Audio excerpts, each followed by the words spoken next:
Ahora momento de charlar y saludar, porque ya está en línea para hablar con nosotros, Estela Díaz. Estela Díaz es la ministra de Mujeres, Género y Diversidad de la provincia de Buenos Aires. Estela, qué gusto saludarla. ¿Cómo le va? ¿Qué tal? Bien, muy bien, buen día. Bueno, muchas gracias por atendernos, Estela. Bueno, la verdad es que desde el día 1 del ASPO, del aislamiento, y al día de hoy que ya vamos tantos, Estela, el número de personas, el número de mujeres que llama todo el tiempo la línea 144 para denunciar que fue atacada o que fue amenazada. Algunas sobrevivieron, pero otras tantísimas en este tiempo perdieron la vida, Estela. Es muy dura la reflexión que una saca cuando lee estos informes, ¿no?, que fueron presentados el mes de agosto. Acá estoy leyendo el extracto de lo que fue presentado hace poquito nada más, y los números son muy tristes. Los datos contabilizan los primeros 5 meses del año y son durísimos. Sí, la verdad que nosotras, cuando llegamos al ministerio, sabíamos que una tarea importante que teníamos tenía que ver con las políticas en contra de las violencias por razones de género. Había que cambiar el enfoque, había que construir integralidad, abordar todos los aspectos y también el conjunto de la política, empezando incluso por la prevención, porque si no, siempre hablamos una vez que esto que vos relatabas recién, cuando una lee los informes de lo que está pasando con las violencias. Pero además cuando vino la pandemia, que el problema es la pandemia, como dice el presidente y nuestro gobernador, en el sentido de, bueno, de lo que está ocurriendo para amenaza para la salud y la vida y lo que nos ha obligado a tomar medidas de prevención, quedándonos en casa. Sabíamos que en el caso de la violencia de género doméstica familiar, bueno, es el lugar para las mujeres, es el lugar de la inseguridad. Y en el caso de los femicidios y de los intentos de femicidio, que es el informe que recién hacías referencia, que es la primera vez que hacemos un informe de esas características, bueno, en el 90% de los casos es la pareja o la expareja. Entonces claramente nos llamaba la alarma en torno a que necesitábamos reforzar las líneas de atención, pero también toda la articulación del trabajo cuando los casos son críticos, cuando hay riesgo de vida.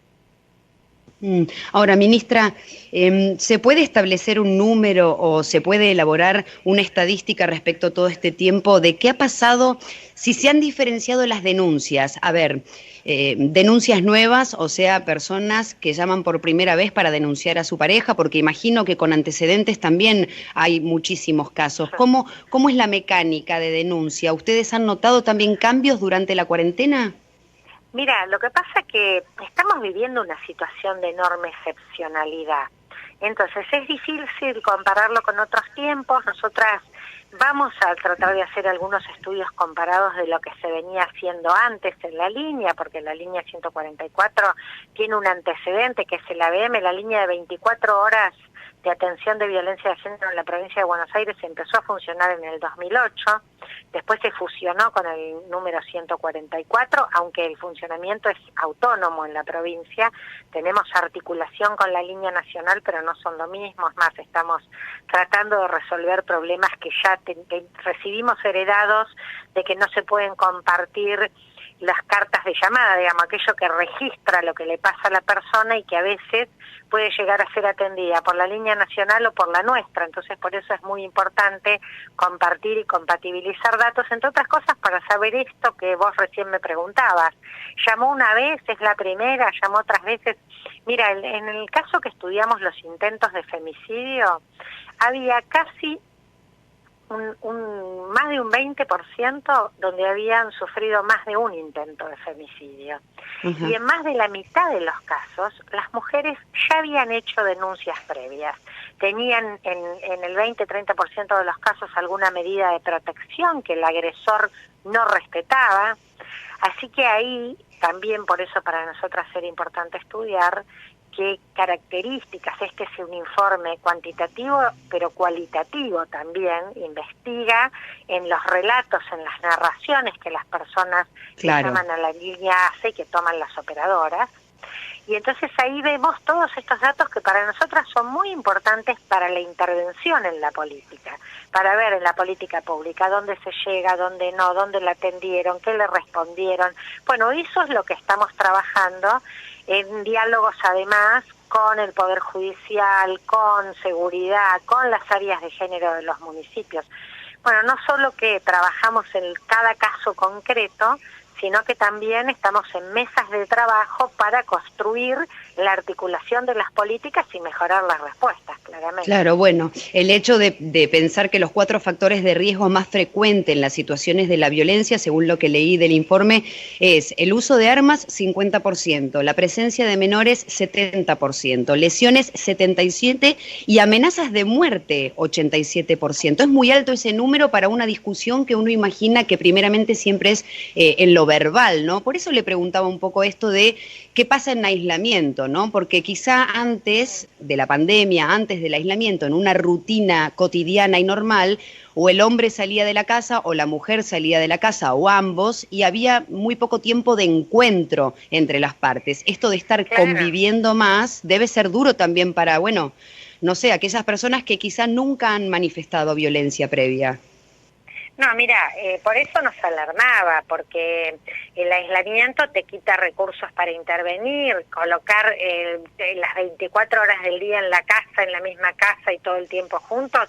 Si hay factores de violencia, uno puede creer claramente que se van a agudizar en ese contexto, porque tenés muchas más horas compartiendo, y esas horas compartiendo son horas en las que si hay violencia es muy probable que vaya a haber más violencia. Claro. Esas hipótesis son hipótesis que inmediatamente tuvimos, por eso hemos hecho mucha campaña respecto a la línea 144, nosotros distribuimos millones, más de 3 millones de volantes con el material educativo que repartió Educación para las casas. Ahí hay un material que explicita a quien sufre violencia cómo pedir ayuda, a quienes saben que alguien sufre violencia cómo ayudarla.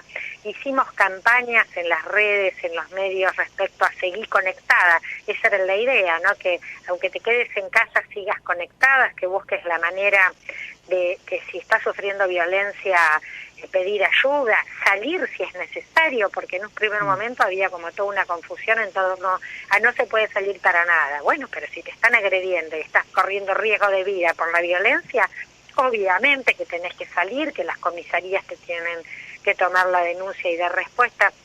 Mira, los números que nosotras vemos, nosotras atendimos desde el 20 de marzo que empezaron las ASPO a fin del mes pasado, que es el último informe, ahora ya vamos a tener el de agosto, habíamos atendido alrededor de 1.100 de lo que llamamos casos críticos y alto riesgo. Nosotros ahí hay todo un equipo interdisciplinario con abogadas, psicólogas, trabajadoras sociales, atienden las 24 horas del día y acompañan las situaciones donde hay agresiones, amenazas, golpes, riesgo de vida. 1.100 casos.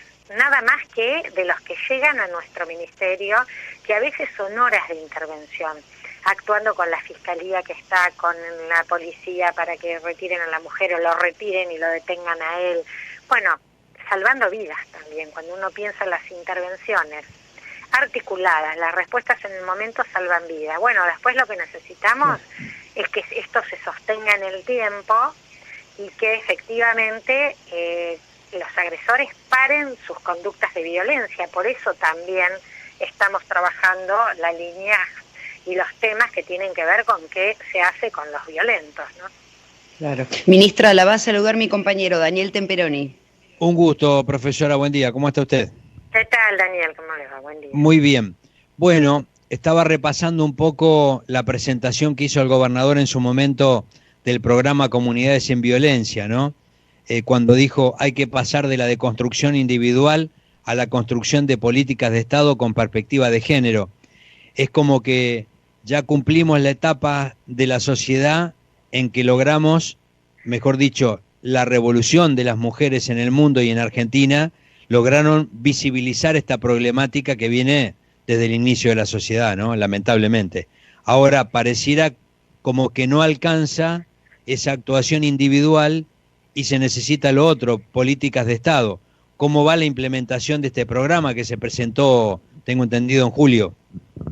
Sí, bueno, las palabras del gobernador en esa oportunidad, y la semana pasada hacíamos la reunión del Consejo para la Transversalización de Género en toda la administración pública, con todos los ministerios, organismos. Él seguía reiterando esto, dice, necesitamos además la perspectiva de género en la gestión pública y una revisión de la institucional también. Cómo están funcionando nuestras instituciones en pos de la igualdad, de la erradicación de las violencias. Bueno, ahí tenemos todo el respaldo del compromiso del gobernador en este tema, y el programa de comunidades ya salió el decreto firmado por él, ¿no?, que establece las líneas de trabajo, el presupuesto que va a tener el programa, y estamos conformando los equipos que están trabajando. Nosotros teníamos este mes de agosto y septiembre para delinear los formularios de los proyectos, porque los municipios tienen que presentar unos proyectos para implementar las distintas líneas de trabajo, y nosotros vamos a ir haciéndole la asistencia técnica en el proceso de implementación.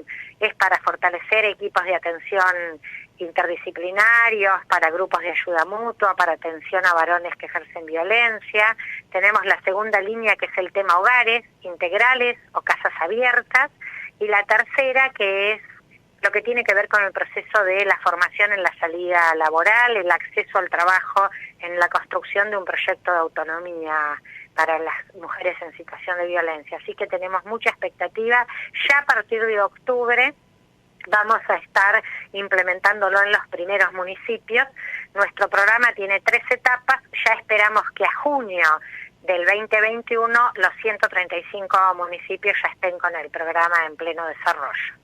Ministra, me interesaría conocer su mirada sobre la decisión de la Cámara de Casación Penal de la provincia con respecto al caso Lucía Pérez. ¿Qué significa en el contexto de lo que estamos hablando sobre generar una deconstrucción individual y colectiva en el sentido de la mujer en la sociedad?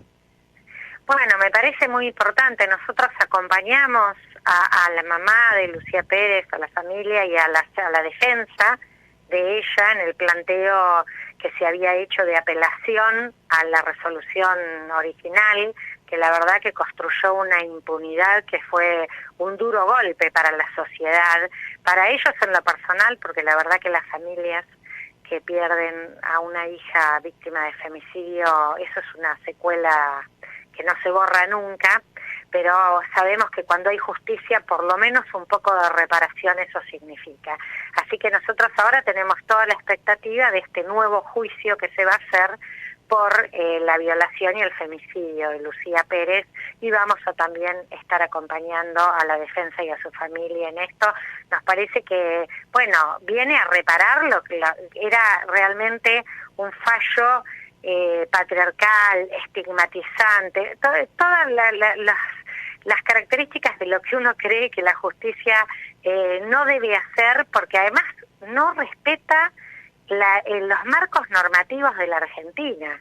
No respeta las leyes, la Convención de Belén do Pará de violencia de género, las características que tuvo el propio hecho que conocimos, la verdad que haberse asentado en características personales que ellos deducían por WhatsApp que tenía Lucía para decir que nada, que se murió sola, ¿no? Parecía que se murió sola, realmente es tremendo. Yo leí completo el fallo original y daba mucha indignación. Bueno, ahora la justicia empezó a poner las cosas en su lugar y vamos a tener un nuevo juicio. Bueno, y sabiendo su mirada y de dónde viene su estudio en la universidad pública, cuando habla de generar una sociedad con cosa pública que tenga esa mirada sobre la violencia de género y la mujer en particular, también tenemos que mirar cómo se educan efectivamente quienes llegan a puestos de decisión también en la justicia, ¿no? Sí, eso es muy importante, y además ahora ya tenemos un instrumento que obliga a formarnos en género y en violencia de género a todo el Estado en sus 3 poderes: el Ejecutivo, el Legislativo y el Judicial, que es la Ley Micaela, justamente que nace producto de un femicidio y lo que su familia luchó para que haya una legislación para que nunca más haya femicidios. Y la ley Micaela obliga a los poderes del Estado a formarse. Nosotros en la mesa Interpoderes acordamos que todos definamos los órganos de implementación de la ley y sabemos que el Poder Judicial está en el proceso en la provincia de definir sus programas de capacitación, bueno, el Legislativo también, y nosotros en el Ejecutivo ya hemos formado a más de 14 ministerios y organismos. Primero empezamos por las autoridades superiores, ¿no? Por los funcionarios, funcionarias, porque nos parece muy importante que decisores políticos tengan esta perspectiva. Pero vamos camino a que se forme todo el conjunto de trabajadores y trabajadoras de la administración pública de la provincia. Nos parece que cuando hablamos de prevención, hablamos también de cambio cultural y de cambio de paradigma y necesitamos justamente eso, funcionarias, decisores políticos, pero también trabajadores y trabajadoras sensibles a la violencia de género y que desde su lugar también tengan una mirada que contribuya a la erradicación de las violencias. Educar en todas sus formas, qué importante, Estela, ¿no? Yo pienso en mi hija que va a cumplir 12 años y me encantaría que más allá de la información que le puedo brindar como mamá, como mujer, obviamente, también se reforzara un poco más en los colegios esto, ¿no? Para poder justamente forjar adultos responsables y que tengan esta idea de género ya como algo natural. Eso sería el ideal, ¿no? No sé cuánto tiempo faltará para eso, pero sería el ideal, ¿no? Bueno, para eso también tenemos instrumentos, como es la educación sexual integral, que es una ley del año 2006 que tiene excelentes contenidos curriculares, materiales pedagógicos. Bueno, ahora hay una fuerte decisión, tanto del Ministerio de Educación de la Nación como de la provincia de Buenos Aires, de impulsarla. Nosotras estamos trabajando junto con Educación en la formación de más de 1.000 docentes de escuelas rurales. Así que se va a seguir trabajando en eso porque la ESI es central en este camino, ¿no? En el de erradicar estereotipos, en pensarse en una construcción de igualdad, pensar en el respeto de la otra y del otro por más diferente que seas. Bueno, tiene toda una mirada para la escuela en todos los niveles de la enseñanza, porque a veces hay como cierta confusión de que esto sería nada más que para el secundario y lo ligan con la cátedra de salud y adolescencia, y la verdad que es todos los niveles, e incluso porque plantea que haya una revisión institucional, porque la escuela también es una institución que fue formada desde un sistema patriarcal de relaciones, entonces pone expectativas, orientaciones para varones y mujeres diferentes. Lo hemos visto hasta en los patios, en los juegos, en qué se reta o no a un varón o a una mujer, eso que llaman el currículum oculto. Bueno, me parece que hay instrumentos y hay una fuerte decisión de la implementación de la ESI en la escuela, y eso también va a contribuir enormemente porque es una política de prevención de las violencias y los abusos y de construcción de igualdad fantástica. Ministra Estela Díaz, muchas gracias por su tiempo. Bueno, buenos días, gracias a ustedes. Que tenga buen día. Bueno, ahí conversábamos con la ministra de Mujeres, Género y Diversidad